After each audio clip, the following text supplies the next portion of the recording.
Magandang araw mga bata! Ngayon, ating aaralin ang sektor ng agrikultura. Ano nga ba ang sektor ng agrikultura? Ating alamin. Ang salitang agrikultura ay nagmula sa salitang Latin na agricultura, agar na nangangahulugang field, at kultura na ibig sabihin ay cultivation o growing. Ang agrikultura daw ay galing sa Latin word na agrikultura at ito ay nahati sa dalawa, ang agar at ang kultura. Pag sinabing agar, isa siyang bukirin o lupang sakahan. Pag sinabi namang kultura ay paglilinang o pagpapalaki. So pag pinagsama ang dalawa, nabubuo nito ang paglilinang ng lupain at pagpapalaki ng mga pananim at hayop sa isang lugar o bukid. Sunod naman, ito ay isang agham at sining na may kinalaman sa pagpaparami ng hayop at mga tanim at halaman. So, ang agrikultura daw ay isang agham at isa din siyang sining, na ang ibig sabihin ay pagpaparami o pagpapalaki ng mga hayop, pananim at halaman. Dito, sa agrikultura, nakakakuha tayo ng pagkain sa araw-araw at meron din tayong pagiging hanap buhay pag nagtanim tayo ng mga pananim na pwedeng pagbenta at kainin ng isang tao. Kung susuriin, ang agrikultura ay may kaugnay sa lahat ng gawain na sangkot ang mga hayop at lupa. So yon, ang agrikultura daw ay may kinalaman sa hayop at halaman. Pag sinabing agrikultura, involved dito o kasama dito ang hayop at halaman. Pagpapalaki ng mga halaman o pag-aalaga ng mga halaman, pagpapalaki ng hayop at pag-aalaga din ng hayop na merong kinalaman sa kabuhayan at meron din sa pagkain. Ngayon naman, ating aalamin kung ano-ano ang mga bumubuo sa sektor ng agrikultura. Una, pagsasaka o farming. Ang pagsasaka ay isang gawain na tumutukoy sa pagtatanim ng halaman, tumutukoy sa produksyon ng aning pagkain or food crops o aning pambenta or commercial crops. So, pagsasaka. Alam naman natin kung ano yung pagsasaka, pero i-explain ko pa din. So, ang pagsasaka o farming ay pagtatanim ng mga pagkain o pagkain pambenta at pagkain pang araw-araw.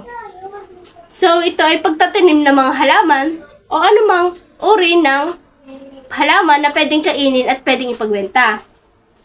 So, meron siyang dalawang produksyon. Ang una ay ang aning pagkain or food crops na ang mga halimbawa ay bigas, gulay at prutas. Dadako naman tayo sa aning pambenta or commercial crops. Pwede din natin isama dito na halimbawa ang bigas, pwede din ang kape, ang niyog at saka ang tubo na pwede natin ipagbenta at pagkakitaan natin. Sunod naman natin ang paghahayupan or animal husbandry. Isa ito sa mga gawain na agrikultura na nakatuon sa pag-aalaga ng hayop para sa panghanap buhay. So yon, kung ang pagsasaka ay mga halaman na tatanim natin at pagbebenta at kakainin. Dito naman tayo sa paghahayupan. Ito ay pag-aalaga ng hayop at pagpapalaki ng hayop na pwedeng ipagbenta at maging hanap buhay ng mga tao. Ang halimbawa nito ay karne ng baboy, karne ng manok, karne ng baka, at iba pa na pwedeng ipagbenta at pwedeng kainin ng mga tao. Next naman ay pangingisda or fisheries. Nakatuon ang sangay na ito sa pagpapaunlad ng mga palaisdaan sa pamamagitan ng aquaculture, recreational fisheries, local na pangingisda at commercial fishing. So pag sinabi natin pangingisda, sa kanyang salita na pangingisda, isda, so ibig sabihin ito ay uri ng panghuli ng isda na pwedeng ipagbenta at pwede din kainin sa araw-araw. Meron siyang tatlong katangian. Ating aalamin. Dumako muna tayo sa komersyal na pangingisda.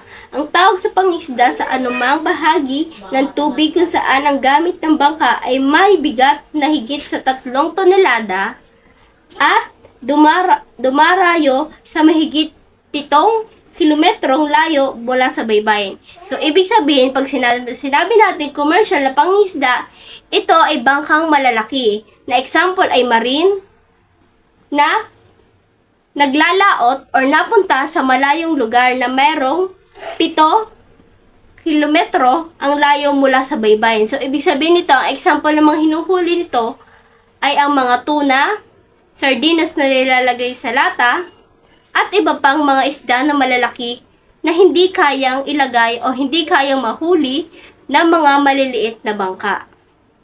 Ngayon, dadako naman tayo sa lokal na pangingisda.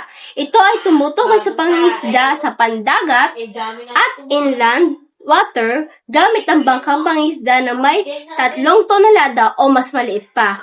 Ito ang karaniwan nating nakikita na bangka na panghuli na maliliit kagaya ng mga balsa. Yun ang mga example ng bangka na may kinalaman sa lokal na pangingisda. At ang hinuhuli sa lokal na pangingisda ay ang tilapia, hito, galunggong, tambakol, hipon, at saka alimango. Yung mga karaniwan nating pwedeng makuha sa pamamagitan ng bangkang ito. Yun, maliit lang siya, yung normal na bangka na nakikita natin pag napunta tayo sa dagat o sa lawa. Yun ang tinatawag na lokal na pangingisda.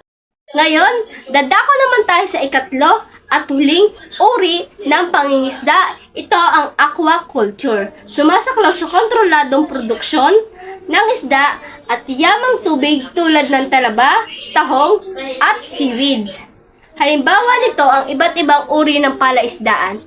Ito ay yung karaniwan din nating nakikita pero walang involved o walang kasamang bangka na ginagamit sa pamamagitan nito.